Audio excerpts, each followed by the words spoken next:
ఆ కట్అవుట్స్ అన్నీ ఉంటాయి, నేను లెక్క పెడతాను. ఒక 5 లెక్క పెట్టినప్పుడు ఏ కట్అవుట్ అయితే పడిపోద్దో ఆ మనిషి ఎలిమినేట్ అయినట్టు అని చెప్పారు. కట్ చేస్తే ఆయన 7 నుంచి స్టార్ట్ చేశారు. 7, 6, 5, 4, 3 అని చెప్తే వీళ్ళ కట్అవుట్లు చూపించారు. లాస్ట్కి వచ్చేటికి అమ్మాయి కట్అవుట్, రోహిణి కట్అవుట్ పడింది, ఎలిమినేట్. పెద్ద రెగ్యులర్గా వెళ్ళిపోయే వాళ్ళ దగ్గర ఉండే ఎమోషన్స్, ఆ ఫీలింగ్స్, ఏడుపులు పెడపబ్బులు ఉండవు. వెళ్ళేవాళ్ళు కూడా ఇంకో 1 వీకే కదా సోదులే అనే ఫీలింగు. సరే ఇక్కడ దాకా అమ్మాయి ఏమీ సాధించకుండా వెళ్ళిపోతే ఒక ఫీల్ ఉంటుంది. ఆ అమ్మాయి ఒక విన్నర్కి వచ్చే అంత గొప్ప ఆనందాన్ని, తర్వాత ఒక మంచి పేరుని అన్నీ సంపాదించుకుంది. చక్కగా ఆడింది, మంచిగా మెగా చీఫ్ అయింది, లాస్ట్ మెగా చీఫ్ అయింది. ఆ మెగా చీఫ్ కూడా ఏదో అల్లాటప్పగా రాలా, చాలా గొప్పగా వచ్చింది. మళ్ళీ జనం అందరికీ సీజన్లో రోహిణి మెగా చీఫ్ అంటే గుర్తుండిపోయే అంత గొప్పగా వచ్చింది. నాకు తెలిసి ఈ సీజన్ హైలైట్స్ ఏమైనా చూపించాలనుకుంటే అదొక్కటే కనబడుతుంది నాకు. అంటే అందరూ ఎమోషనల్గా ఫీల్ అయ్యి, అబ్బా ఏమి చూపించారా ఈ ఎపిసోడ్లో ఈ పిల్లకి సంబంధించిన ఈ టాస్క్ అనేది చెప్పుకోవడానికి ఈ మొత్తం ఎంటైర్ సీజన్ 8లో ఇది ఒక్కటే కనబడుతుంది నాకు. గట్టిగా ఏం చెప్పాలంటే అర్థం కావట్లేదు. అందరూ టాస్క్లు ఆడారు, పిచ్చి పిచ్చి టాస్క్లు ఆడి నెగ్గారు.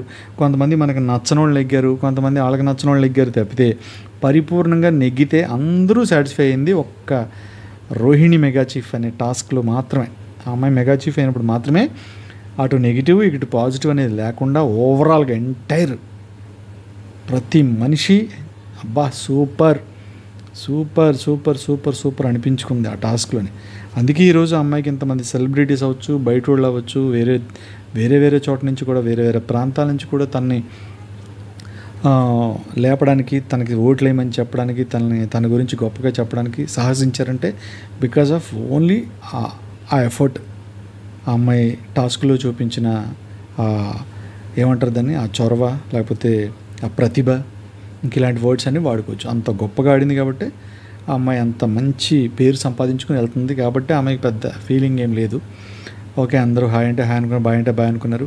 నువ్వు ఆడిన ఆటకి నీ ఇదికి అందరూ టేకే బో అని చెప్పి ఇలా అన్నారు. చక్కగా అందరూ హెల్ప్ చేసుకుని ప్రశాంతంగా ఇంట్లోంచి అమ్మాయి బయటకు వచ్చి స్టేజ్ పైకి వచ్చింది. స్టేజ్ పై రాగానే సారు చక్కగా హక్ చేసుకుని గుడ్ అమ్మ వెరీ నైస్, ఇవాళ మార్నింగ్ అనుకున్నావు కదా నువ్వు టీ పెడుతూ అని అన్నారు. అవును సార్ అనుకున్నాను సార్ లాస్ట్ వీక్, అయినా సరే నేను ఫీల్ అవ్వట్లేదు సార్, నాకు ఒక కప్పు లేదనే మాట తప్ప మిగతా అన్నీ ఎంజాయ్ చేశాను సార్ నేను ఈ హౌస్లో, అంత హ్యాపీగా ఉంది నాకు అని చెప్పి అమ్మాయి ఆనందాన్ని వ్యక్తపరిచింది. తన జర్నీ వీడియో వేశారు, ఎక్స్ట్రాడినరీ జర్నీ వీడియో వేశారు. సూపర్ అంటే సూపర్గా అనిపించింది. అన్ని ఎమోషన్స్ ఉన్నాయి.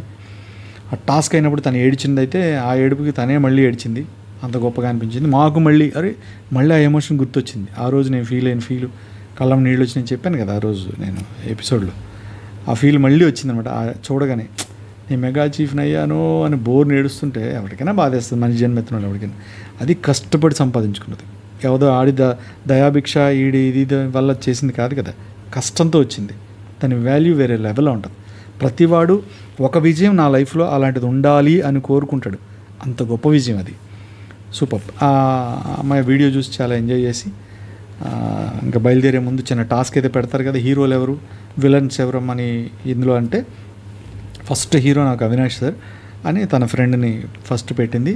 తర్వాత గౌతమ్ పెట్టింది. తర్వాత ప్రేరణ.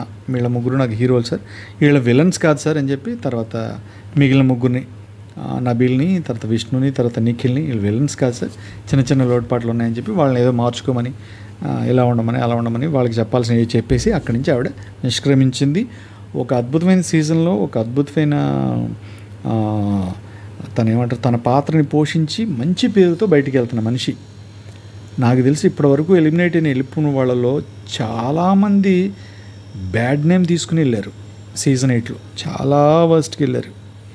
చాలా రేర్లో ఒక్క పర్సన్ ఎవరో మహా అయితే శేఖర్ భాష, తర్వాత ఆదిత్య ఓం అనుకుంటా, మేబీ వీళ్ళిద్దరే కొంచెం పాజిటివ్గా వెళ్ళారు. కానీ మిగతా అభి కానీ, తర్వాత మిగతా లేడీస్ ఆడపిల్లలు వచ్చారు కదా వాళ్ళందరూ కానీ చాలామంది, పృథ్వీ కూడా పాపం వెళ్ళేటప్పుడు అందరూ కర్ణుడు అన్నారు కానీ అంతకుముందు అంతా తన అగ్రెషన్ అని అదని ఏదో ఒక రకమైన బ్యాడ్ అయితే మూట కట్టుకుని కొంచెం గుడ్డు ఎక్కువ బ్యాడ్తో వెళ్ళారు.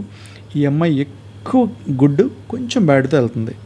అసలు బిగ్ బాస్ హౌస్కి వచ్చి కెరీర్కి ఎటువంటి ఆటంకం లేకుండా పేరు సంపాదించుకుని, డబ్బు సంపాదించుకుని బయటపడడం అన్నంత ఉత్తమం ఇంకోటి జరగదు. అది చాలా రేర్ కేసులో జరుగుతాయి.